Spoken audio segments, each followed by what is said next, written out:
굉장히 좀 뭘 또 박수를 치고 좀 쌀쌀해졌죠.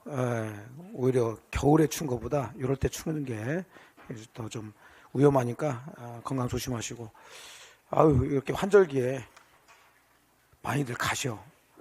그냥 어제 그제 계속 지금 상갓집 막 시골 가고 오늘 새벽에 막 올라오고 했더니 막 피곤해 죽겠어요. 그리고 오늘은 또 다른 데서 오후 특강까지 하고 막 와가지고 하다 보니까 좀 일찍 와서 잠깐 눈을 붙였는데 뭐 이게 뭐가 이렇게 자국이 났어요. 하여간 건강들 잘 챙기시고. 자, 프린트 받으셨죠? 네, 그건 이제 보자고 할 때 같이 보시면 되겠고요.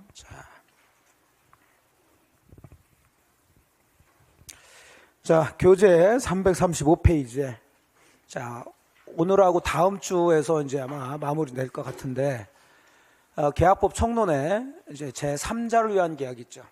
자, 이것도 뭐 보시는 것처럼 거의 매번 나오는 파트인데, 좀 자주 물어보는 게 있어요. 제3자라는 계약에서. 거기에 조금 여러분들이 좀 헷갈리는 부분들이 있는데, 자, 그거 조금 주의해서 보시고 나머지는 그렇게 좀 어려운 파트는 아니에요. 자, 그럼 제3자라는 계약이 뭔지 이제 그거부터 보시는데, 주로 이제 우리 부동산에서는 뭐 냈다면 사례로 내면 똑같아요. 갑의 부동산을 자, 을과 매매 계약을 합니다. 여기서 끝났다면 이건 매매 계약이지 제3자는 계약이 아니에요. 그럼 매매 계약을 했으니까 매매 대금이 있을 텐데, 예를 들어서 뭐 3억에 매매 계약, 매매 대금. 그럼 여기서 끝났으면은 매수인이 3억이란 매매 대금을 매도인인 갑한테 지급을 해야 되겠죠. 그리고 얘는 이제 매도인은 매수인한테 소유권 이전하는데, 자, 이제 이 매매 계약을 하면서 이 매도인이 그러는 거죠. 자, 우리 매매 계약에서 네가 나한테 3억 줄 대금 채무가 있는데 그걸 나한테 주지 말고 내가 병한테 지금 3억 갚을 돈이 있으니까 그걸 나중에 그 이행기에 내가 소유권 이전해 줄 테니까 그 3억을 나한테 주지 말고 내가 지정한 병한테 네가 직접 줘라. 네가 나한테 주고 그걸 내가 받아가지고 병한테 갚아야 되는데 나는 돈만 보면 눈이 뒤핀다. 그러니까 네가 직접 줘라. 그러니까 우리 뭐 그렇게 하지 뭐. 그럼 너는 그때 소유권 이전만 제대로 해줘. 라는 이런 약정을 덧붙이는 거죠. 이걸 이제 제3자는 계약이라고 그래요. 자, 이제 억지로 만들려니까 이런 거지. 세상에 이런 일은 거의 없겠죠. 근데 현실에서 제3자라는 계약의 가장 현실적인 것은 보험 계약이에요. 보험 계약. 갑이 보험회사하고 생명보험 계약을 맺으면서 자, 자기가 죽으면 보험금 나오겠죠? 그럼 수익자를 지정한다고요. 수익자. 뭐 병이나 누구한테 줘라 보험금. 그렇게 해서 이제 제3자라는 계약이 나타나는데, 우리 공인중개사는 뭐 보험 계약 같은 게 나올 수가 없으니까 부동산 가지고 해야 되니까 맨 나오면 이거예요. 자, 그럼 이걸 제3자라는 계약이라고 그러는데, 그럼 갑을병을 이제 뭐라고 하는지를 보시면, 자, 매매로 끝났으면 매도인 매수인이겠지만 제3자라는 계약을 하게 되면 얘는 매매 계약하면서 대금, 지가 받을 대금을 자기가 지정한 병한테 주자라고 그 약정을 요구한 사람이죠. 이런 약정을 요구한 사람이에요. 그럼 앞에다가 뭐 자 쓰면 돼요? 요자. 그래서 요약자라고 그래요. 요약자. 그러니까 우리 그러마라고 얘는 승낙을 한 사람이죠. 그 승낙이니까 그 약정을 승낙한 사람이다. 승낙은 뭘 써요? 승을 써요? 낙자로 써요. 낙성계약 이런 것처럼. 그래서 이 사람을 낙약자라고 해요. 낙약자. 그럼 얘는 아무 관계도 없는 을로부터 나중에 3억이란 큰 돈을 받게 되겠죠. 말 그대로 이 사람을 수익자라고 해요. 수익자. 자, 이렇게 이제 용어를 잡습니다. 근데 이렇게도 얘기도 하지만 이 용어들이 하나씩 더 있어요. 또 우리 법조문은 낙약자, 요약자, 수익자 이런 얘기를 안 해요. 판례들이 이제 이런 얘기를 많이 하는데, 자, 요 낙약자, 요약자, 수익자를 또 뭐라고 그러냐면, 지금 요 3억 대금, 요게 문제가 되는 거죠. 자, 이 3억 대금 입장에서는 을은 줄-사람이죠. 그러니까 우리가 보통 줄-사람을 채권자라고 그래요, 채무자라고 그래요. 채무자라고 그래요. 얘를 채무자라고 그래요. 또 다른 말로. 같은 얘기예요. 그럼 이 3억이라는 대금 채무는 결국 매매 계약에서 나온 거니까, 이 매매 계약은 갑하고 의리했으니까 얘가 대금 채무의 원래는 채권자가 되는 거죠. 근데 채권자가 아닌 제3자한테 줘라 이렇게 했으니까 얘를 이제 제3자라고 그래요. 자, 이해되시겠죠? 네. 자, 그러면 그렇게 보시고 일단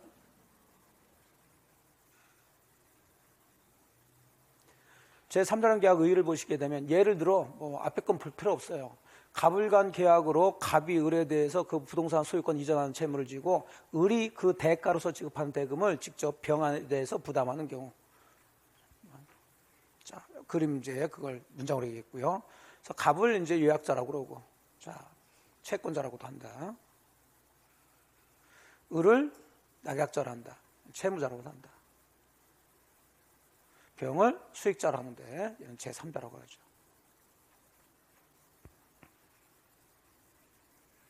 이제 그림 이렇게 이제 그려졌으니까 이제 보시고, 자, 그러면 요 제3자라는 계약에서 자주 물어보는 게 있다고 그래요. 지문으로 자주 나오거나 아니면 정답으로 많이 나오는 게 두 가지가 있는데, 가장 기본적으로 이제 계약 당사자를 이제 가지고 얘기하죠.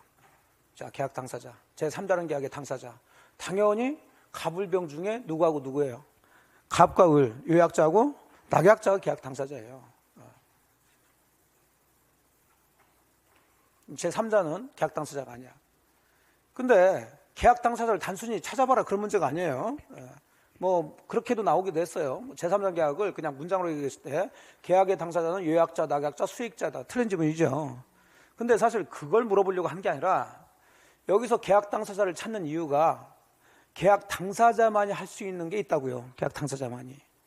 자, 그 계약 당사자만 할 수 있는 게 그 계약을 취소를 한다든지 해제를 한다는 얘기가 나온다. 그럼 이것은 계약 당사자인 누가 해야 되는 거예요? 요약자나 낙약자야지. 제3자 수익자가 여기 취소나 해제한다 그러면 틀린 지문이 되는 거예요. 그럼 취소나 해제를 하게 되면은 그 전에 미리 이행한 게 있으면 다시 돌려받고 돌려주고 해야 되겠죠. 자, 취소를 하게 되면 부당이득 반환이죠.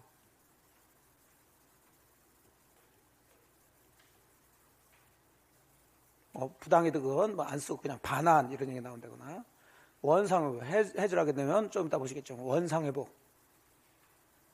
자, 그럼 이런 것들도 누가 하는 거예요? 계약 당사자는 요약자하고 낙약자끼리 하는 거예요.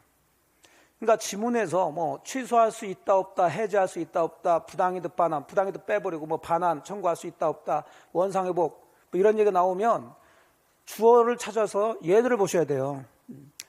근데 주어가 얘가 나왔으면 된다 안 된다? 안 된다고 해야지.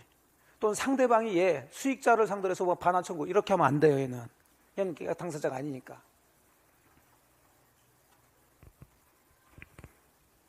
자, 의미 이해되셨죠? 예. 그래서 지문에서 이런 예가 나오면 문장에서 이제 우리 써주니까 결론이 취소할 수 있다 없다, 해제할 수 있다 이런 단어가 보이면은 또 반환 청구 뭐 원상회복 그러면은 일단 주어나 반환 같은 경우는 상대방을 보라는 거죠. 그러면 얘가 나와야지 얘 제3자 수익자가 나오면 안 된다 하면서 제3자라는 계약에서 제3자 수익자는 계약 당사자가 아니기 때문에 꼭 이 계약을 할 때 이 수익자란 병이란 사람이 반드시 특정 현주되어 있을 필요는 없어요. 뭐 태할 수도 있으니까. 그래서 계약 당시 특정 현주는 되지 않아도 된다. 자, 그래서 가장 기본적으로 이제 계약 당사자, 즉 취소, 해제, 반환, 원상회복 이런 얘기 나올 때 찾아더라는 거 보시고. 자, 그 다음에 이제 또 시험 문제에 자주 나오는 게 이제 우리 공부하신 분들이 이제 어려워하는 것보다도 본인이 생각해서 문제를 풀면은 자주 틀리는 게 있어요. 요 계약의 원인 관계라는 얘기가 나오는데, 자, 요거는 다시 그림을 통해 가지고 정리해 봅시다. 자, 지금 계약 당사자가 요약자하고 낙약자예요. 근데 물론 나중에 이제 얘가 받겠다고 수익의 의사표시를 해서 이제 3억을 받겠지만 어쨌든 그러면 을을 한 사람은 계약을 누구하고 했어요? 갑하고 했으면서 돈 대금은 누구한테 주는 거예요? 병한테 주는 거예요. 그럼 왜 을을 한 사람은 아무 관계도 없는 병한테 3억이라는 큰 돈을 주게 되느냐? 그 원인이 뭐냐? 그걸 따지는 거예요. 그 두 가지 원인이 있는데 가장 기본적으로는 네가 얘하고 계약하면서 그렇게 하기로 뭐 했으니까? 약정했으니까 주는 거지. 그래서 요약자와 낙약자의 관계, 요 둘의 관계를 말 그대로 기본 관계라고 그래요. 이게 기본이다. 다른 말로 보상관계라고도 합니다. 신경질 나 죽겠죠. 하나만 얘기하지 왜 자꾸 두 개를 해가지고 정신없게 만들어. 근데 자, 우리가 이제 공부를 하시면서 어차피 뭐 그렇게 쓰니까 그렇게 알아둘 수밖에 없는데, 근데 시험에 자주 나오는 용어로 써야 되겠죠. 자, 여기서는 기본관계하고 보상관계 중에서 어떤 게 시험 문제에 자주 표현을 할까요? 기본관계, 보상관계를 안 해요. 저희 교재가 보상관계라고 해서 제가 지금 그런 말씀 드리는 거예요. 그러니까 기본관계로 일단 알아두세요. 시험 문제는 기본관계가 어쩌고저쩌고 이렇게 자주 나오지 보상관계가 이렇게 잘 안 나와요. 근데 기본관계를 보상관계로 한다. 기본, 보상 이렇게 연관해서 들으면 돼요. 그럼 이건 뭘 얘기하는 거냐면, 기본관계는 누구하고 누구의 관계예요? 예약자와 낙약자, 즉 계약 당사자들의 관계예요. 그러면 이 기본관계가 바로 제3자란 계약의 토대가 되는 거예요. 자, 요게 문제가 된다면 제3자란 계약 자체가 다 와르르 무너져 버리는 거예요. 그러니까 만일에 요 둘 사이 매매 계약이 무효나 취소되면 당연히 을은 병한테 대금 줄 이유가 없죠. 그러면 얘가 그걸 몰랐어. 그 매매 계약이 무효 취소되는 걸 몰랐어. 선이라 하더라도, 자, 매매가 무효 취소됐는데 아무리 선이라 하더라도 얘는 얘한테 대금 줄 이유는 없겠죠. 그래서 을은 요 기본관계에서 발생된 어떤 항변 사유 가지고, 자, 항상 병한테 얘가 선이든 악이든 상관없이 대항할 수 있어요. 거절할 수 있어요. 이렇게 들어가줘야 돼요. 그런 거 물어보는데, 자, 일단 그래서 보상관계인데 기본관계라고 먼저 잡으시고, 보상관계, 요약자와 낙약자의 관계를 얘기하는데, 자, 보상관계의 흠결이나 하자는, 이 얘기는 무효나 취소는 이 얘기예요. 제3자란 계약에 직접 영향을 미치게 돼요. 그래서 여기 A번 보시면 계약 당사자, 즉 요약자나 낙약자는 보상관계에서 무효 취소 해제 사유로서 수익자에게 대항할 수 있다.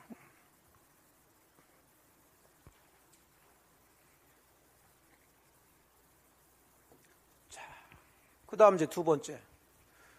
을이라는 애가 아무 계약 관계도 없는 병한테 3억이란 큰 돈을 주는 이유를 지금 보고 있는 거예요.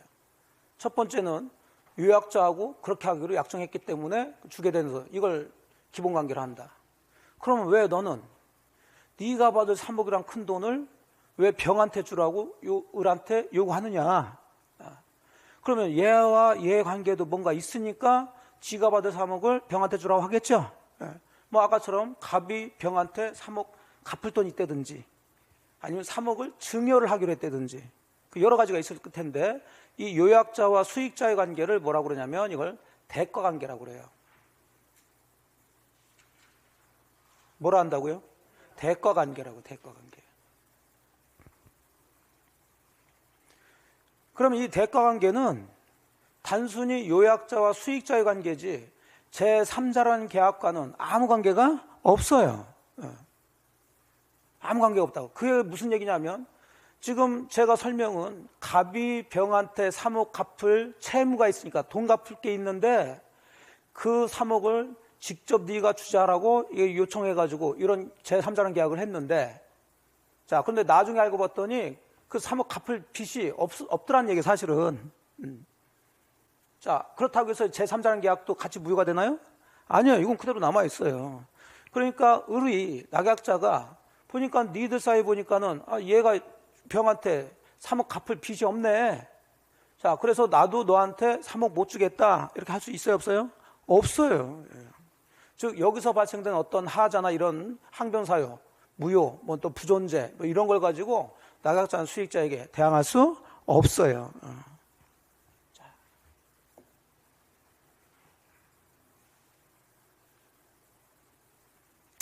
자, 대가관계는 요약자와 수익자 관계인데, 자, 대가관계는 계약 내용이 안 돼. 계약이라는 것은 제3자라는 계약이죠. 3자를 위한 계약 내용이 아니니까 그 대가관계에 흠결이 있더라도 자, 영향을 미치지 않습니다. 따라서 낙약자는 대가관계 하자를 이유로 수익자에게 대항할 수 없어요. 그럼 이렇게 단순하게 말씀드렸는데 시험은 이렇게 단순하게 문제를 내지 않겠지. 예. 그럼 막 틀어놓는다고요. 틀어놓으면 자, 문제는 빨리 단순하게 푸셔야 돼. 자, 누구하고 누가 나와요? 요약자와 낙약자, 또는 낙약자는 요약자와의 관계에서 이런 얘기 나오면 무슨 관계? 기본 관계. 그럼 그 문장의 끝은 있다, 없다.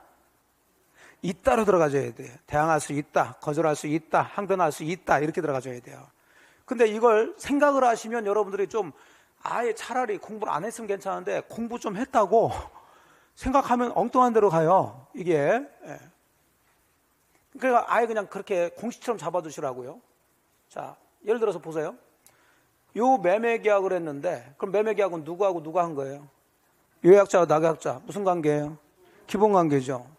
근데 이 매매 계약이 뭐 을이나 갑이 사기를 이유로 취소했어요. 그럼 우리는 앞쪽에서 사기 강박에 의해서 취소한 것은 선의의 제3자에게 대항할 수 있어요, 없어요? 없죠. 그 얘가 선의야. 이 취소된 걸 몰랐다고. 예. 자, 그러면 이 사람은 갑과의 매매 계약이 사기를 이유로 취소됐다. 그 취소된 걸 가지고 그 취소된 사실을 모르는 선의의 수익자인 제3자에게 대항할 수 있어요, 없어요? 예, 있다라고 해야 된다고. 그러니까 생각하면 안 돼요. 여기는 사기 뭐 이런 거하고 아무 상관이 없어. 그리고 혼자 생각하시면 선의 제3자에게 대항할 수 없다고 그랬는데 그렇지, 없지. 그렇게 생각 안 된다니까. 무조건 대항할 수 뭐예요? 있다로 들어가야 돼. 그러니까 아예 그냥 생각하지 마시고. 그래서 그 얘기가 무슨 얘기냐면 이 수익자는 우리가 앞서서 보신 것처럼 통정의 표시 무효나 차고 사기 강박에 의해서 취소했을 때 보호되는 선의 제3자에 해당된다, 안 된다? 안 돼요, 얘는. 그런 제3자가 아니란 말이죠. 예. 그러면 대가관계 또는 요약자와 수익자 또는 사례로 나오면 갑과 병의 관계 어쩌고 저쩌고 하면서 문장을 만들어요. 그럼 그 문장의 끝은 기본적으로 있다, 없다. 없다로 들어가셔야 돼, 기본적으로. 일단 그렇게 잡으세요. 뭐 좀 틀어놓는 건 있지만은. 자, 의미 이해되셨나요? 예. 그걸 자주 물어봐요. 그걸 자주 물어보면서 이제 헷갈리게 막 만드는데 그래서 생각하면 딴 데로 들어갈 수 있으니까. 자, 그럼 제가 두 가지 좀 강조해 드렸어요. 첫째, 제3자 계약에서 계약 당사자가 누구? 요약자, 낙약자. 그럼 그 계약 당사자를 찾는 이유가 뭐예요? 아니야. 그건 아니지. 계약 당사자를 찾는 것은 해제나 취소나 반환, 원상회복 얘기가 나왔을 때 그 사람들만 할 수 있는 거지 수익자는 할 수 없는 거예요. 그거 찾느라고 계약 당사자를 찾는 거라니까. 그다음 두 번째는 그 아무 관계도 없는 을이 병한테 3억이라는 대금을 주는 이유가 뭐냐 이거야. 그 이유가 두 가지가 있어요. 첫 번째는 요약자하고 낙약자가 그렇게 하기로 약정을 했기 때문에. 자, 그럼 요약자와 낙약자의 관계를 우리가 무슨 관계?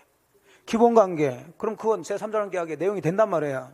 그럼 여기서 뭐가 문제가 됐다 그러면 그걸 가지고 수익자한테 대항할 수 있어요. 거절할 수 있어요. 항변할 수 있어요. 근데 왜 그러면은 요약자는 네가 받을 3억을 병한테 주라고 했냐? 그럼 당연히 갑과 병 사이 뭔가 관계가 있으니까 주라고 했겠죠. 그럼 갑과 병 사이, 즉 요약자와 수익자 관계를 우리가 무슨 관계라고 그래요? 대가 관계라고 그래요. 자, 그건 제3자라는 계약과는 아무 관계가 없어. 그러니까 그 대가 관계를 가지고 문장을 만들 때는 기본적으로 있다, 없다, 없다로 들어가셔야 된다고. 자, 그럼 뭐 몇 가지 더 볼 게 있지만은 가장 기본적인 거 한번 예제를 한번 풀어보죠. 1번 봅시다. 제3자를 위한 계약에 관한 설명으로 틀린 것을 그랬어요. 자, 좀 이따 보겠지만은 그럼 제3자는 계약 당사자예 아니에요? 아니에요. 아닌데 갑과 을 지들끼리 계약해가지고 3억을 아무 관계도 없는 을이 병한테, 즉 제3자한테 주기로 했단 말이에요. 그러면 제3자는 아무 찍소리 없이 그냥 받아야 됩니까? 아니죠. 얘가 받겠다고 수익의 의사표시를 해야 돼요. 그럼 그 수익의 의사표시를 누구한테 하느냐 이 문제지. 그럼 당연히 줄 사람한테 해야 되시지. 그럼 줄 사람이 요약자요, 낙약자요? 그래요. 그래서 상대방은 낙약자라고요. 나 받겠다. 알았어. 니도 그런 게 하겠지. 자, 2번 낙약자는 자 무슨 관계? 그래요. 이렇게 나오니까 이걸로 알아두셔야지. 보상관계로 안 나온다니까.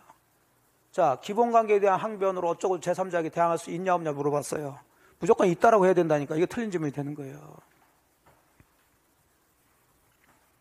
됐죠? 그럼 3번은 쭉 읽다 보니까 해제할 수 있냐 없냐를 물어본 거예요, 이게. 그러면 해제할 수 있냐 없냐를 물어봤으니까 주어를 찾아서 요약자나 낙약자가 보여야 된단 말이에요. 그럼 주어가 어디 있어요?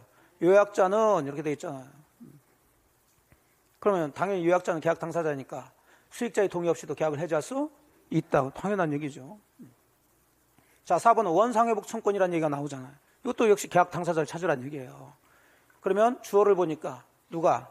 수익자는 그랬으니까 얘는 계약 당사자가 아니다. 아니니까 원상회복 청권이 없다 해야지. 또 취소 얘기가 나왔잖아요. 또. 자, 그럼 주어를 봐야지. 누구는 그랬어요? 수익자. 얘 계약 당사자 아니죠? 그러니까 취소할 수 없다. 그랬지. 자, 이렇게 빨리빨리 찾아서 결론 잡아주셔야 된다고. 2번이 돼요. 자, 그 다음에 이제 사례 형태로 이제 주로 나와요. 또 사례 형태로. 2번 들어갑시다. 갑은 그 소유 토지를 을에게 매도하면서 갑의 병에 대한 채무 변제를 위해서 을이 그 대금 전액을 병에게 지급하기로 하는 제3자 계약을 을과 체결했고, 병도 을에 대해서 수익의 의사표시를 했대요. 뭐 나오면 맨 사례는 이런 형태예요. 자, 틀린 것은 그랬습니다. 자, 그러면 당연히 이제 갑이 요약자가 되는 거고, 을이 뭐가 되는 거고요? 낙약자가 되는 거고, 병이 수익자, 제3자가 되는 거죠. 자, 1번 다시 보세요. 을은 자, 누구 사이에 그랬어요. 갑과 병 사이 무슨 관계? 자, 대가 관계. 그러면 결론은 대항할 수 없다. 예, 그래요. 결론 가지고 이제 우리는 판단을 하라는 얘기니까. 자, 2번 이제 해제할 수 있냐 없냐 또 나왔잖아요, 이게. 그럼 주어를 봐야죠. 자, 병은 그랬어요. 병은 계약 당사자 아니죠? 그럼 얘는 해제할 수 없다 들어가야지. 자, 3번은 해제가 또 나왔어요. 주어 보니까 누가 그랬어? 을이. 자, 을을 계약 당사자 맞죠? 갑이 채무 불이행을 이유로. 자, 갑이 소유권 이전을 안 해줬단 말이에요. 그래서 을이 계약을 해제했어. 그럼 여기까지 맞아. 그러면 특별한 사정이 없는 한 을은 자, 반환 얘기가 나오잖아요. 그럼 반환의 상대방은 병에게 반환 청구할 수 있어요, 없어요? 없지. 이건 계약 당사자끼리 해야 된다고 그랬잖아요. 병에게는 청구할 수 없다야지. 그 3번이 틀린 질문이 되지. 자, 4번은 또 해제하며 했어. 그럼 누가 해제했어요? 갑이. 자, 이제 어쨌든 이제 을이 채무 불이행했으니까 갑이 해제할 수 있죠. 예.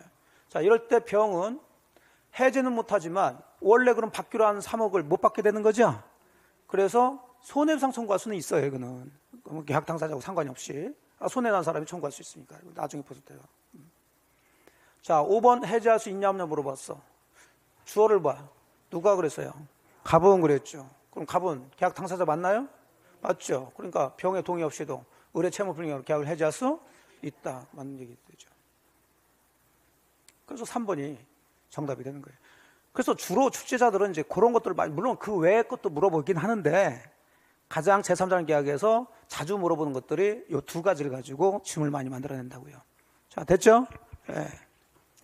그러면 이제 짜잘한 거 이제 들어가 봅시다, 이제.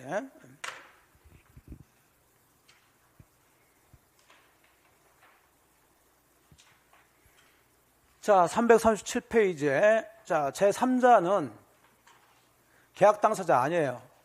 그럼 요약자, 낙약자가 지들끼리 계약하면서 3억을 수익자한테 주기로 했다고 해서 뭐 아무 찍소리 못하고 받는 건 아니죠.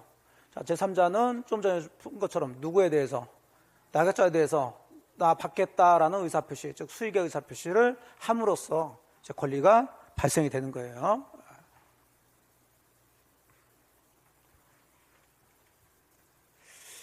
자, 그 다음에 넘어가시면 자, 니은번 수익의 의사표시를 이유로 해도 자, 지금 제3자 얘기니까 제3자는 계약 당사자가 아니다. 아니죠. 그럼 낙약자가 의무를 이행하지 않았다. 즉 낙약자, 을이 지금 대금을 안 줬다고요.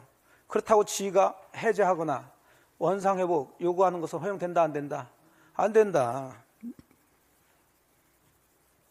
지금 여기서 주어가 좀 명확하게 안 들어가는데 어쨌든 간에 이것은 제3자를 얘기하고 있으니까 하지만 3억을 지들끼리 준다고 해서 자기가 받겠다고 그랬는데 나중에 안 준다. 그럼 손해날 수 있겠죠?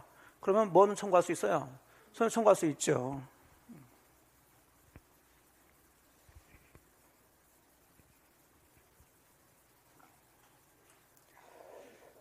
자, 그 다음에 요약자에 대한 권리 효력은 뭐 다 했습니다. 요약자는 계약 당사자로서 자, 뭐 제3자한테 빨리 대금 줘라 할 수 있고요.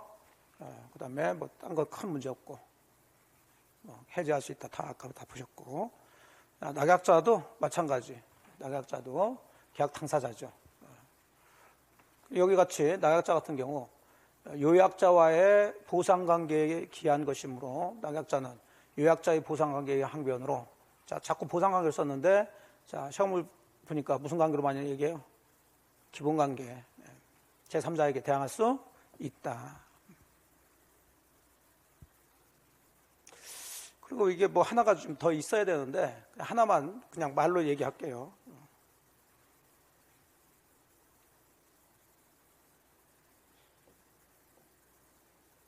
자, 둘이 매매계약하면서 대금을 얘한테 주기로 했단 말이에요. 자, 그러면 이 사람은 의뢰대에서 대금 달라는 권리가 발생해야 되는데, 얘들끼리 제3자랑 계약을 했다고 해서 자동으로 수익자인 제3자가 낙약자에 대해서 대금 달라는 권리가 발생하지는 않는다. 자, 얘가 얘한테 받겠다라고 뭘 해야 돼요? 수익의 의사표시를 해야 된다고요.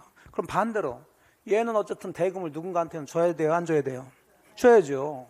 그럼 얘가 수익의 의사표시를 하게 되면 얘한테 주면 되는 거고, 그럼 얘는 꼭 수익의 의사표시를 해야 됩니까? 거절할 수 있습니까? 거절할 수 있지. 네가 누군 줄 모르는데 내가 왜 너한테 받냐? 난 계속 얘한테 받을 거야. 할 수 있단 말이에요. 그럼 어쨌든 얘는 매매 계약은 했으니까 대금을 얘한테 줘야 된단 말이에요. 자, 그러면 결국 낙약자라는 사람은 얘가 받겠다 안 받겠다라는 그 한마디에 의해서 그 대금을 병한테 줄 수도 있고 갑한테 줄 수도 있고 이렇게 나눠진단 말이에요. 근데 얘가 이 계약을 했다는 사실을 알면서도 아무 소리 없다. 그럼 의뢰한 사람, 낙약자는 답답해요? 안 답답해요? 답답하지. 그럼 당연히 항상 법에서는 답답한 사람을 재촉을 한번 해보라는 얘기지요. 그래서 낙약자는 수익자에 대해서 상당 기간을 정해가지고 야, 받을 거야 안 받을 거야 뭐 할 수 있다? 최고할 수 있단 말이에요. 자, 최고를 했는데 얘가 그 기간 내에 아무 얘기 없어. 대답이 없어. 자, 그럼 그 구조라면 긍정, 부정. 예. 자, 그러면 수익의 의사표시를 한 걸로 거절한 것으로 본다. 이렇게 들어가는 거죠. 이게 좀 있어야 되는데, 그게 좀 없네요. 어딘가 있긴 있는 것 같은데, 못 찾겠어, 제가. 근데 이건 뭐 단순한 구조니까. 자, 이해되셨죠? 그리고 자꾸 이제 이렇게 뭘 펼치게 되면, 우리가 아까 중요하게 생각했던 이 두 가지가 헷갈려 보여요. 그러니까 제3자란 계약에서는 가장 중요한 게 두 가지. 계약 당사자 찾는 거하고, 그 다음에 대항할 수 있냐 없냐 해가면서 들어가는 거. 무슨 관계? 기본관계하고 대가관계. 요거에서 가장 중요한 얘기니까 그것만이라도 정확히 적용약으로 들어가 주시면 돼요. 자, 됐어요. 자, 그렇게 해서 계약 제3자란 계약 정리를 하셨고, 그 다음에 339페이지 보세요.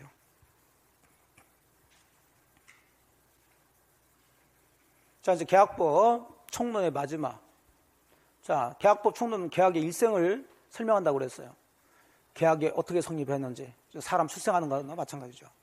그리고 그 성립한 계약의 효력을 보셨고, 특히 쌍무계약 효력에서 우연부담과 동시행항명권하고 특이한 계약으로 제3자 계약. 그러면 언젠가는 없어져야 되겠죠. 계약이 해제하고 해지. 자, 주로 이제 해제를 중심으로 해가지고 문제를 많이 내죠. 해제. 자, 해제란 뜻은 계약이 체결돼서 일단 효력이 발생됐어요. 후에 당사자가 어떤 이제 해제 사유가 있을 때 일방의 의사 표시로 인해 가지고 계약의 효력을 소급적으로, 즉 처음부터 소멸시키는 것을 계약의 해제라 한대요. 그럼 여기서 우리가 이제 살펴볼 게, 그럼 계약의 해제는 의사 표시로 한다는 얘기니까 이거 법률행위죠? 그럼 법률행위는 의사 표시가 하나만 있으면 무슨 행위? 단독행위. 두 개가 합치가 되면 계약이라고 그래요. 해제는 단독행위예요, 계약이에요? 단독행위죠. 일방의 의사표시로 했으니까.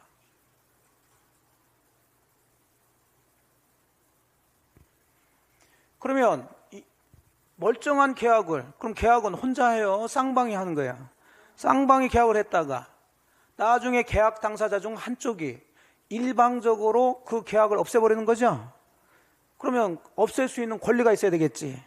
자, 그래서 항상 단독행위는 단독행위 할 수 있는 권리가 있어야 돼요. 여기서는 해제권이겠죠. 그럼 당연히 해제권은 일방적으로 그랬으니까 무슨 권? 형성권. 그러면 요 해제하고 가장 비슷한 게 뭐냐면 취소예요, 취소. 자, 취소도 일단 법률행위는 효력이 있어요, 없어요? 있죠, 유효인 법률행위를. 자, 일방의 의사표시로 처음부터 효력을 없애는 것을 취소라고 그러죠. 그러나 취소도 무슨 행위고? 단독행위고. 그러면 취소도 아무나 한다, 취소권 가진 사람이 한다. 그럼 취소권도 무슨 권? 형성권. 비슷하죠. 같을까 다를까? 당연히 다르겠지. 근데 뭐가 다르냐는 잘 안 나와요, 비교해서는. 근데 우리가 그래도 법을 공부하시는데 어디 가서 해제할 것을 취소한다고 그러고 취소할 것을 해제한다고 그러면 혼자 공부해서 그렇다고 그래. 유모 씨한테 배웠다고 하지 말고 그냥 혼자 독학해서 산에서 공부하다 보니까 그런 일이 벌어졌다, 그렇게 하셔야지. 살짝만 말씀드릴 테니까. 자, 똑같이 유효인데 똑같이 뭐 다 장황하게 얘기할 건 없어요. 자, 해제는 그 계약이 뭐 처음부터 문제된 거 있어요, 없어요? 없어요. 이건 지극히 정상이에요. 아무 문제가 없어. 그럼 나중에 해제 사유가 발생돼가지고 해제하는 거예요. 근데 취소는 일단 유효긴 유효인데 그 법률행위 성립 당시부터 문제가 있는 거예요. 그래서 취소 사유가 4가지 있다고 그랬죠. 뭐요? 재, 착, 사, 강. 그리고 제한능력자가 계약을 했다니까 처음부터 문제된 거죠. 계약할 때 착오를 일으켰어. 사기를 당해서 계약을 한 거예요. 그러니까 취소는 법률행위 성립 당시부터 문제가 있는 거예요. 그 문제가 이제 취소 사유가 되겠죠. 근데 해제는 아무 문제가 없는 거예요. 뭐 제한능력자도 아니고 정상적으로 계약을 했다가 나중에 이제 법에서 정해진 해제 사유라든지 아니면 여러 가지 해제 사유가 있어서 그 해제 사유가 있으면 이제 일방이 해제를 하는 거죠. 뭐 그런 의미만 좀 이해하시고. 그러니까 자, 이제 정리를 좀 하게 되면 정리하면서 이제 취소하고 다시 말씀드리는데, 계약의 해제는 일단 계약은 지극히 정상적이에요. 정상적인 계약이라고. 그러니까 유효예요, 무효예요? 유효인데, 자, 누군가 일방적으로 그 계약을 해제하려면 당연히 해제할 수 있는 사유가 발생돼야 되겠죠. 해제 사유가 이제 발생되는데, 그 해제 사유를 다른 말로 뭐라고 하냐면, 자, 누군가 해제권을 취득하는 사유란 얘기죠. 그래서 해제권의 발생 사유예요.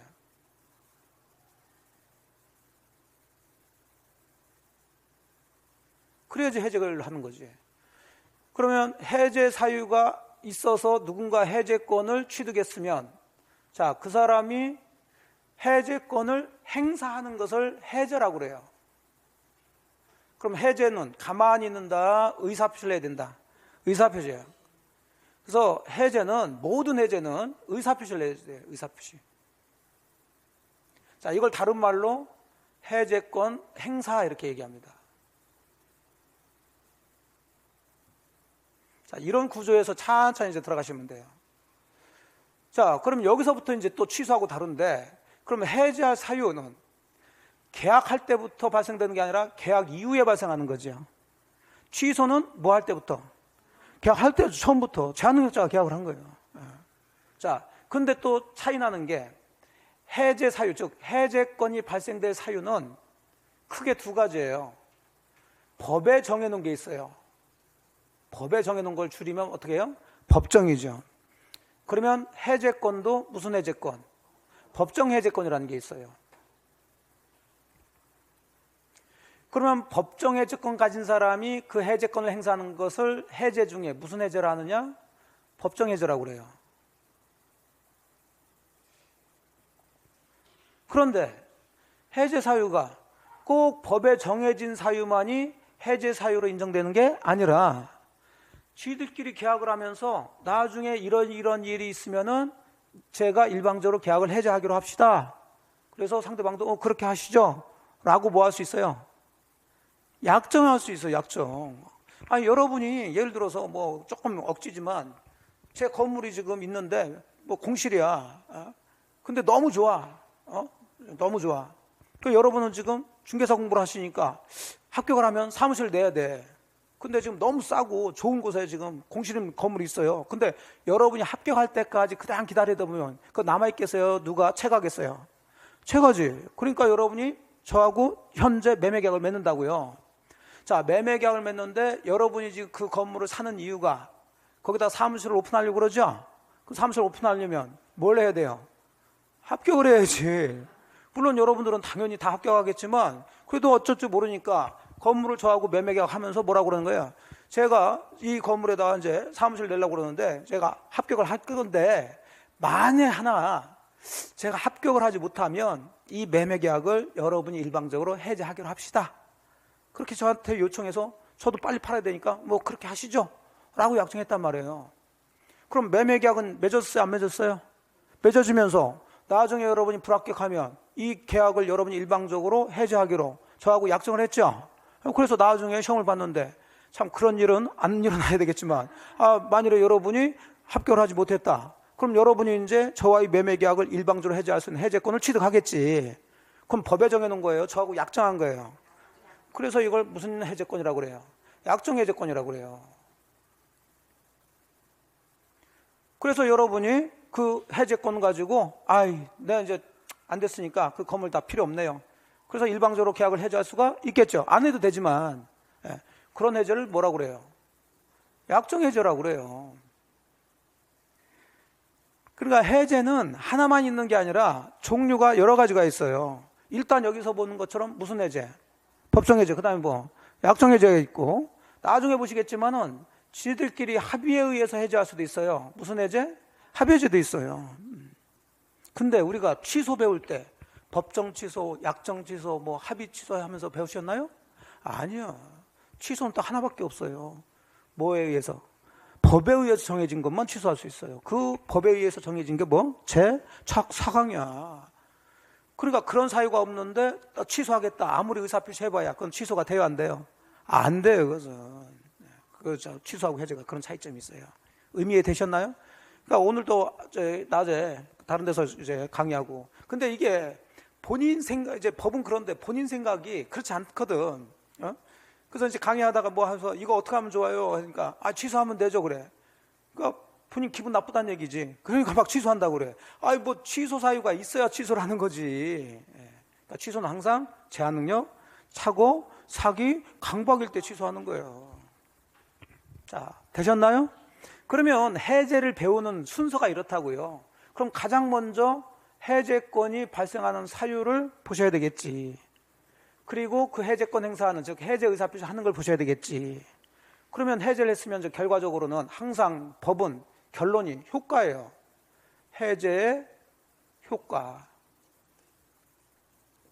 자, 이렇게 크게 세 덩어리로 해가지고 해제를 보시는데, 그러면 이거 다 봐야 되느냐? 아니, 기본적으로 시험 문제는 무슨 해제? 법정 해제에서 나와요. 그래서 해제 파트에서 문제를 푸시는데 해제, 즉 이런 걸 쓰지 않고 그냥 해제 그러면 뭐라고 해석하셔? 법정 해제를 가지고서 얘기하는 거예요. 아무 얘기 없으면. 근데 이런 것들은 써줘요. 뭐라고? 약정 해제. 이거 뭐라고? 합의 해제 이렇게 써준다고. 근데 아무 소리 없이 해제 그러면 법정 해제를 물어보는 거구나. 이렇게 판단하면서 공부를 하시라고요. 자, 이해되셨어요? 이제 기본을 잡았어요. 자, 그러면 이제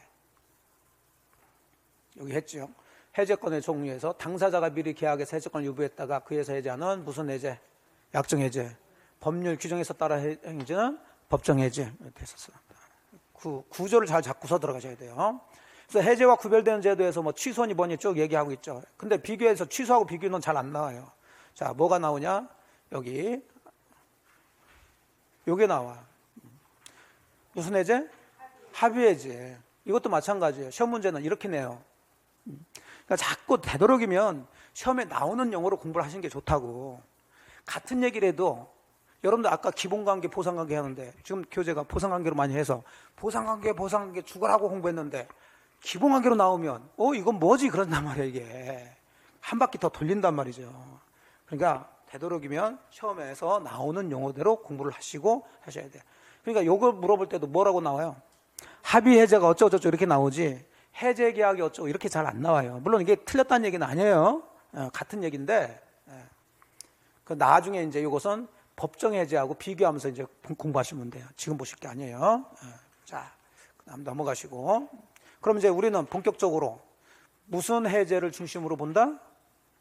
법정 해제. 자, 그래서 이제 지금 본격적으로 본단 말이야. 뭐 발생하는 거?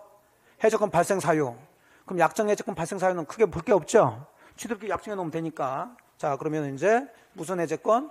법정 해제권. 그래 이제 여기부터 이제 본격적으로 들어가는 거예요, 이제. 자, 이런 구조를 생각하시면서 이제 공부를 하시는 거예요. 그럼 법정 해제권은 법률 규정의 해제권 발생 사유로서 정해놓은 게 있는데 법정 해제권의 발생 사유죠, 사실은. 자, 법률 규정에 해제할 수 있는 걸로 정해놓은 것은 딱 하나밖에 없어요, 사실. 채무 불이행이에요.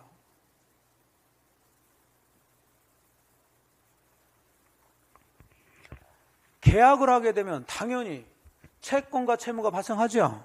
그럼 채무를 진 사람은 당연히 이행해야 돼, 안 해야 돼? 해야 되는데 이행하지 않으니까, 즉 쉽게 해서 약속을 지키지 않은 거죠. 계약은 약속인데 그러면 계약한 사람이 한쪽에서 채무를 불이행, 즉 약속 지키지 않으면 상대방 측에서는 계속 그 약속에 묶여 있을 이유는 없죠. 그래서 일방적으로 그 약속을 없애는 걸 해주라고 그래요. 근데 여기서 좀 주의하실 게 있는데 채무 불이행은 채무를 이행하지 않았다고 해서 다 불이행이 되는 게 아니고 전제 조건으로 채무자의 뭐가 있어야 돼요? 채무 불이행이 되려면 귀책 사유가 있어야 돼요. 귀책 사유. 채무자의 책임 있는 사유가 있어야 돼요. 즉 고의 또는 과실로 이행하지 않았을 때만 채무 불이행이라고 그래요. 자, 제가 여러분한테 건물을 팔았어요. 그럼 저는 여러분한테 그 건물의 소유권을 이전해 줄 뭐가 있어요? 채무가 있죠. 자, 그런데 계약한 이후에 그 건물이 태풍이 불어서 무너졌어요. 제가 그 여러분한테 소유권 이전 채무를 이행할 수 있어요, 없어요? 없죠. 그 채무 불이행인가요? 아니라고요. 태풍으로 무너진 게 제 책임은 아니잖아요. 그러니까 이건 채무 불이행으로 들어오시면 안 된다고. 근데 제가 여러분한테 5억의 건물을 팔아놓고 아직 소유권 이전이 되기 전에 자 3월 10일 날 계약하고 4월 10일 날 이전을 해주기로 했단 말이에요. 근데 부동산 가격이 폭등 조짐이 보여지고 있어 지금. 그래서 누군가가 그 부동산 그 건물을 8억에 사겠대. 그래서 제가 여러분한테 이미 5억에 판 건물을 다른 사람한테 한 3월 20일 정도 해가지고 8억에 팔아가지고 이전 등을 해줘 버렸어요. 자 4월 10일 날 여러분한테 그 건물의 소유권 이전을 제가 해줄 수 있어요, 없어요? 없죠. 채무 불이행이죠. 제 책임이잖아 이게. 그럴 때 여러분이 이제 이 계약을 해지하고 이렇게 하는 말이에요. 이해되시죠? 그래서 항상 채무 불이행은 채무자의 귀책 사유가 있어야 돼요. 그러면 채무 불이행이 있으면 상대방은 그 계약을 일방적으로 해지할 수 있는 뭐가 발생됐다? 해지권이 발생되는데 자, 두 가지예요, 이것은. 채무 불이행은 법적으로는 여러 가지인데 해지할 수 있는 채무 불이행은 두 가지. 첫 번째는 이행할 수 있으면서도 늦어지고 있어. 이걸 뭐라고 그래요? 늦어져. 지체. 그렇죠. 이행 지체. 두 번째는 좀 전처럼 건물 자체를 아예 다른 사람한테 팔아서 여러분한테 소유권 이전이 불가능해졌어. 불가능한 것을 우리가 뭐라고 그래요? 불능. 뭐가 불능가능했었어요? 이행으로 들어가는 거죠. 그럼 다시 한번 정리를 찬찬히 해봅시다. 그럼 채무 불이행 중에서 이행 불능이라는 게 있더라. 그럼 이 불능은 후발적 불능일까요? 원시적 불능일까요? 후발적 불능이겠죠. 그럼 후발적 불능 중에서 채무자의 귀책 사유가 있는 걸까요? 없는 걸까요? 있는 거여야 돼. 근데 후발적 불능 중에서는 채무자 귀책 사유가 없는 것도 있죠. 아까 건물을 팔았는데 태풍으로 무너졌어. 자, 후발적 불능인데 제 책임은 아니죠. 그때는 해제 얘기가 나오면 된다, 안 된다? 안 돼요. 그때는 지난주에 배우신 뭘로 들어가야 돼요? 우연부담으로 들어가야 된다고. 그래서 항상 후발적 불능 얘기가 나오면 누구 책임이냐 아니냐, 채무자 책임이냐 아니냐를 항상 따지면서 문제를 푸셔야 된다고. 그냥 대충 그렇게 하더라 하시고 가서 문제 푸시지 마시라고. 그럼 어느 때는 맞추고 어느 때는 틀리고 그래요. 그건 진짜 실력이 아니지. 틀리려면 계속 틀려야 그게 진짜 실력이야. 그게. 그렇잖아. 그거 실력 없다 그러지. 맞추는 건 계속 맞춰야죠. 자, 이해되셨죠? 그러면 이행지체일 때하고 이행불능일 때 다 채무불능인데 해제권은 발생되지만 그 발생하는 조건이 같을까 다를까? 다르지. 이제 그런 거 이제 공부하시는 거예요. 근데 어렵진 않아요. 당연한 얘기가 되는 거예요. 자, 그럼 먼저 이행지체부터 들어갑시다. 이행지체로 인한 해제권 발생은 제가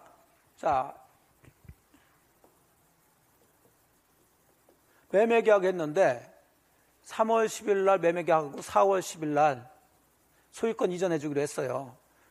그럼 저는 소유권 이전 채무가 있고, 자, 여러분은 대금 채무가 있죠? 근데 저희가 다른 사람한테 파는 것도 아니고 무너지도 않았는데 부동산 가격이 여러분한테 5억에 팔았는데 자꾸 막 오르고 있다고요. 그래서 제가 4월 10일 날 여러분한테 소유권 이전을 해줘야 되는데 안 해주고 있어. 여러분 잔금 다 준비하고 있는데. 자, 분명히 저는 여러분한테 소유권 이전을 해줄 수 있으면서 안 해주고 있으니까 지체가 되고 있는 거죠. 자, 그랬을 때 여러분은 이 매매 계약을 즉시 해제할 수 있는 해제권이 발생되는 게 아니라 이행지체는 할 수 있으면서 늦어지니까 한 번 정도는 독촉을 한번 해봐라 그런 얘기지. 그 독촉하는 걸 우리가 뭐라고 그래요? 최고. 그래서 당사자 일방이 그 채무를 이행하지 않을 때 상대방은 상당한 기간을 정해서 그 이행을 최고하고 그 기간 내 이행하지 않을 때 해제할 수 있는 해제권이 발생이 된다고요. 그거 당연한 얘기지. 거꾸로 저는 소유권 이전 등기 해주려고 다 서류 구비했는데 여러분이 잔금을 안 준다. 자, 그럼 당연히 잔금 안 주는 것도 뭐예요? 이행지체죠. 그렇다고 11일 아침 되자마자 나 잔금 안 줬으니까 나 계약 해제하겠습니다. 할 수 없고 한번 재촉을 한번 해오라는 거죠. 자, 그래서 이행지체에 의해서 해제권이 발생되기 위해서는 원칙적으로 뭘 해야 된다? 최고하고 그 기간 내에 이행하지 않았을 때 한번 기회를 주란 말이죠. 해제할 수 있는 해제권이 발생되는데, 자, 여기서는 이제 문제가 되는 게 최고를 하기 위해서는 법에서 뭘 정하라고 그랬어요? 상당 기간을 정해서 하라고 그랬어. 그 상당 기간이 그럼 얼마냐? 이런 건 물어보지 않아요. 그럼 여기서 문제 내는 것은 상당 기간을 정하지 않고 최고를 했을 때 이것도 최고로서 효력이 인정되냐 안 되냐 그 문제예요. 왜? 법에서는 뭘 정해서 하라 그랬으니까 상당 기간. 근데 상당 기간을 정하지 않고 최고를 했단 말이에요. 제가 소유권 이전 안 하니까 여러분이 빨리 소유권 이전 등기 해주셔. 최고하고 있는 거죠. 근데 언제까지 하라는 얘기 있어요 없어요? 없어. 그것도 최고로서 효력이 인정되냐 안 되냐 그 문제죠. 최고로서 효력이 인정된다면 여러분은 뭐 할 수 있는? 해제할 수 있는 해제권을 취득한다는 얘기고, 상당 기간을 정하지 않은 최고는 최고로서 효력이 인정되지 않는다 그러면은 아무리 여러분이 최고한다 하더라도 해제권 발생되지 않는다는 얘기가 되는 거예요. 그래서 우리 판례는 법에는 이렇게 정해졌지만 상당 기간을 정하지 않고 한 최고도 최고로서 효력은 인정은 돼요. 즉 해제권이 발생은 되는데 그렇다고 즉시 발생되지 않고 객관적으로 상당 기간이 지나고 난 다음에 해제권이 발생된다는 거죠. 자, 그래서 쭉쭉 들어가세요. 어지럽게 써놨어요.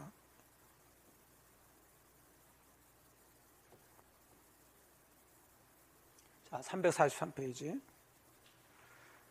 점 2개 있는 거. 자, 처음에는 상당 기간에 뭐예요? 미달에. 그 상당 기간이 미달이 어느 정도인지 모르겠지만 좀 짧게 했다는 얘기죠. 자, 이것도 최고로서 효력은 있어요. 또 아예 자, 미리 일정한 기간을 명시해서 최고해야 하는 것은 아니고, 그러니까 기간을 정했어요? 정하지 않았어요? 정하지 않은 것도 자, 최고로서 효력이 인정돼요. 자, 그러면 굉장히 짧은 기간을 정했던, 아예 기간을 정하지 않았던 최고로서 효력이 인정된다면 해제권이 발생된다는 얘기인데, 그럼 그 해제권은 즉시 발생하는 게 아니라 상당 기간이 경과해야 해제권이 발생된다. 자, 여기까지는 뭐 문제 없죠? 네. 그럼 기본적으로 상대방이 이행지체에 있으면 그 상대방은 계약 해지하기 위해서 어쨌든 기간을 정하든 뭐하든 뭘 하고 최고를 하고 기다렸다가 해제를 해야 되는 거예요. 그런데 예외적으로 최고 없이, 이행지체지만 최고 없이 해제권이 발생되는 경우가 있어요. 두 가지가 있는데, 자, 10번이죠. 이거 뭐 설명드릴 게 뭐가 있어? 자, 채무자가 미리 뭐 하지 않겠다? 이행하지 않겠다는 의사표시를 명백히 표시하고 있단 말이죠. 제가 여러분한테 건물을 팔아서 4월 10일 날 이행하기로 약속 계약을 했는데 팔고 난 다음부터 막 부동산 가격이 폭등하니까 제가 잘못 팔았다 나 4월 10일 돼도 나 소유권 이전 안 해줄래 온 동네방네 떠들고 여러분한테 통지하고 했단 말이에요. 자, 저는 4월 10일 돼도 소유권 이전해주지 않기로 명백히 의사를 표시하고 있죠. 굳이 그런 사람한테 4월 10일 됐다고 해서 이행하지 않는다고 야 빨리 이행해라 최고할 필요가 없지. 당연한 얘기죠. 그냥 여러분 그래? 그럼 나 해지할란다 이렇게 하면 되는 거예요. 그 다음에 이제 정기행위죠.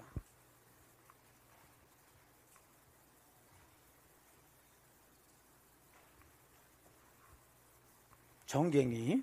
여기서 이제 시험 문제를 좀 내요. 많이. 자, 정기행위라는 것은 여기 이제 설명을 하고 있죠. 계약의 성질이나 또는 당사자 의사표시에 의해서 일정한 이행기, 정해진 기일에 이행하지 않으면 그 계약의 목적을 달성할 수 없는 계약을 정기행위라고 그래요. 그 대표적인 거 여기 얘가 결혼식에 입겠다고 예복을 주문했다. 자, 결혼식 날짜가 예를 들어서 4월 10일 날로 잡혔어요. 그럼 당연히 결혼식 하려면 여러 가지 준비를 해야 되니까 여러 가지 계약을 해야 되겠죠. 뭐 식장도 계약하고 뭐 음식도 계약하고 한단 말이에요. 자, 그 중에 이날 입으려고 뭐를 주문했다고요? 예복을 만들기로 이제 계약을 했어요. 그럼 이 결혼식 예복은 언제는 만들어져야? 4월 10일 전에는 만들어져야 이게 의미가 있지. 4월 10일이 지나도 예복은 만들 수 있어요, 없어요? 있지. 하지만 4월 10일 결혼식 다 끝나고 나서 예복 만들어 봐야 뭐 의미가 있어요, 없어요? 없지요. 이런 걸 무슨 행위를 한다? 정기행위라고 그래요. 그래서 여러분이 4월 10일 날 결혼식을 하려고 예복을 맞췄다고요. 자, 그런데 4월 10일 돼도 아침 돼도 예복이 와, 안 와? 안 와. 그 4월 10일 결혼식을 올려야 되니까 부랴부랴 그냥 출연이 있고 결혼식 했단 말이에요, 이게. 그래서 뭐 정신없이 뭐 인사하고 뭐하고 해가지고 신혼여행 떠났어요. 자, 이 예복 주문한 요 계약은 해지된 거예요? 그대로 유효인 거예요? 예? 해지됐어요, 안 됐어요? 안 됐지. 이걸 가지고 물으면 의미는 없지만 자, 머릿속에 딱 잡으라니까요. 해제가 되려면 반드시 뭘 해야 된다? 의사표시 해야지. 여러분 해제하겠다는 의사표시 했어요, 안 했어요? 안 하고 승진만 팍팍 내고 가셨잖아 지금. 그런 걸 가지고 이제 장난치는 거예요. 여러분 생각대로 하지 마시라고. 승진 난다고 자동으로 해제돼? 아니지. 내가 이 계약 뭐 하겠다? 해제하겠다라 해야 해제가 된다니까. 명시적이든 무시적이든. 해제된 거 아니에요. 그래서 요 예복이 여러분이 해제를 하지 않았으니까 4월 한 15일 날 만들어서 왔어. 여러분 예복비 줘야 돼, 안 줘야 돼? 줘야지. 안 준다고 하면 또 여러분 생각이야. 계약이 유효라면서 해제 안 했잖아요. 줘야지. 여러분 채무가 계속 유지가 되는 거지. 다만 주면서 손해배상 청구하겠지. 이제 별도로 이렇게 들어가는 거지. 이해되셨어요? 네. 그래서 요걸 가지고 장난을 많이 친다고. 왜? 우리 느낌에는 이거 뭐 쓸데있냐 이거. 당연히 계약 해제됐지 이렇게 들어가는 거. 그래서 제가 말씀드린 게 어떤 해제든 뭘 해야? 의사표시를 해야 되는데 우리가 얘기하는 것은 해제 의사표시 하기 전에 뭘 해야 되냐 말아야 되냐, 최고해야 되냐 말아야 되냐, 이게 포인트가 되는 거지. 포인트를 잘 잡아야지. 요거 굳이 계약 해제하는데 지금 결혼식 다 끝났는데 최고할 필요가 있어, 없어요? 없단 말이에요. 그냥 최고 없이 해제할 수 있다는 얘기지. 해제 의사표시 없이 해제됐다 이렇게 들으면 틀려요, 이것은. 근데 그렇게 자주 내. 그럼 여러분 심정적으로 그렇지, 그러고 따라가. 그 자동으로 해제되는 건 없어요. 이해됐어요? 그걸 정확히 잡으시라고. 그래서 정기행위에 있어서는 채무 불이행이 있으면 곧 해제권이 발생하는 거지. 해제됐다 그러면 안 돼요. 최고할 필요가 있어, 없어? 없어요. 그래서 여기 주의할 점 해가지고 얘기하고 있잖아. 해제권이 발생할 뿐이지 해제 효과가 발생하는 것은 아니야. 해제하기 위해서 최고할 필요가 없다는 얘기지. 자, 되셨어요? 예. 그래서 이행지체에 의해서 계약을 해제하는 것을 보셨어요. 그러니까 다시 이제 뭐 왔다 갔다 해서 들어왔지만 정리하셔야 된다고. 이행지체로 인해서 해제하기 위한 해제권이 발생되기 위해서는 원칙적으로 뭘 해야 된다? 최고를 하고 기다렸다가 하는데 거기서 문제되는 것은 상당 기간을 정하지 않고 한 최고로서 효력이 인정돼. 근데 이행지체지만 최고 없이 해제할 수 있는 해제권이 발생되는 게 두 가지가 있어요. 자, 첫 번째는 채무자가 이행하지 않겠다는 의사표시를 명백히 표시한 거하고, 두 번째 뭐야? 정기행위 예를 들어 하는 거죠. 이렇게 정리하죠, 이제. 그리고 이제 이행불능 들어가는 거예요. 자, 이해되셨죠? 예, 그러니까 이행불능은 좀 쉬었다가 들어가도록 합시다.